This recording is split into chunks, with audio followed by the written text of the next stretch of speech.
ఒకసారి చెన్నారెడ్డి గారు, అది సోమవారం ఇంటర్వ్యూ కోసమే చెన్నారెడ్డి గారిని మొదటిసారి అయిపోయింది ఆయనకి ముఖ్యమంత్రి పదవి. తర్వాత ఇంటి దగ్గర ఖాళీ కాంగ్రెస్లోంచి బయటికి వెళ్ళటం, తర్వాత మళ్ళీ కాంగ్రెస్కి వస్తే ఎవరు కేర్ చేయకపోయినా ఈయన పట్టుకుని వెళ్ళటం కాంగ్రెస్ని.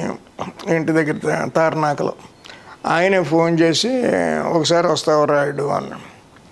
సార్ నాకు సోమవారం ఇంటర్వ్యూకి టైం ఇస్తే వస్తాను సార్ అని చెప్పి వెళ్తే గైకాంటిక్ పర్సనాలిటీ. ఇప్పుడు ఉన్న వాళ్ళంతా లిల్లీ పుట్లు ఆయన ముందు అయితే ఆయన ఆ నవ్వు, ఆ పొన్ను కర్ర భాష చాలా సేపు మాట్లాడు. చెన్నారెడ్డిగా మీ బలహీనతలు ఏంటి, మీ బలం ఏంటి అని అడిగా. బలహీనతలు అంటే ఆయనకి ఈ మహిళా సంక్షేమం గోల ఒకటి ఉందని అంటారు అందరూ, దాంట్లో ఏమైనా దొరుకుతాడేమోనని వేశారు ప్రశ్న చేశా. తర్వాత చెన్నారెడ్డి గారి మీద కరప్షన్ అసలు మామూలుగా లేదు. చందాలరెడ్డి ఏకంగా గద్దర్ గారు చెన్నారెడ్డి నువ్వు చందాలరెడ్డిని పాటకు రాసి ఇవన్నీ ఉన్నాయి కదా, అందుకని అక్కడ ఏమన్నా పడతాడేమోనని చెప్పి సార్ ఒక నాయకుడుగా మీ బలహీనతలు ఏంటి, బలం ఏంటి అని అడిగా. బలహీనతలు కానీ బలం కానీ నేను అందరినీ నమ్మటమేను అన్నాడు ఆయన. Intellectual answer. నేను మనుషుల్ని నమ్ముతాను బేసికల్గా, అది నా బలం.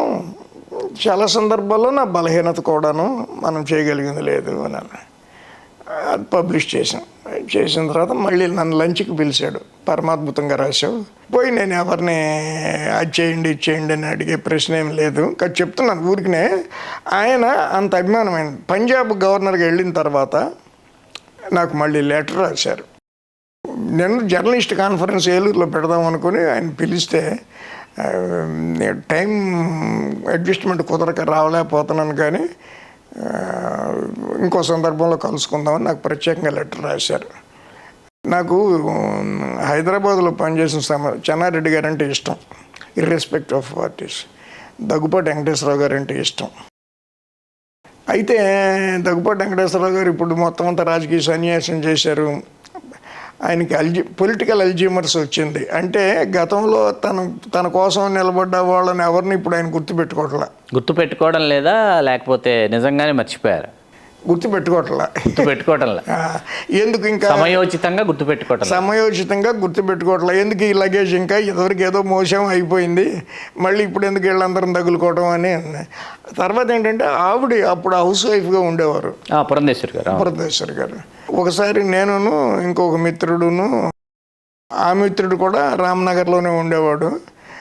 ఆయన స్కూటర్ తీసుకొచ్చి ఉదయం కాంపౌండ్లో పెడితే నా స్కూటర్ మీద ఇద్దరం వెళ్ళేవాడు. ఆయన ఇంకో పత్రికలో పనిచేసేవాడు.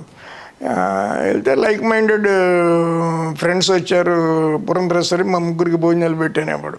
అట్లా నేను 2 సార్లు తిన్నాను వాళ్ళ ఇంట్లో భోజనం చేసి. ఆవిడ పర్సనల్గా ఇప్పుడు మనం చెప్పామంటే అంటే మోడీతో చెప్పి 6 నెలలు వేస్తుంది.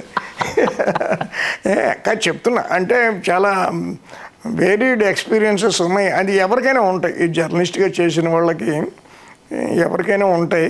అయితే ఏంటంటే ఉదయం పరంగా నాకు అనేక అనుభవాలు, జ్ఞాపకాలు, సంతృప్తి కూడా ఉంది. ఇది నేను 90లో మానేస్తే,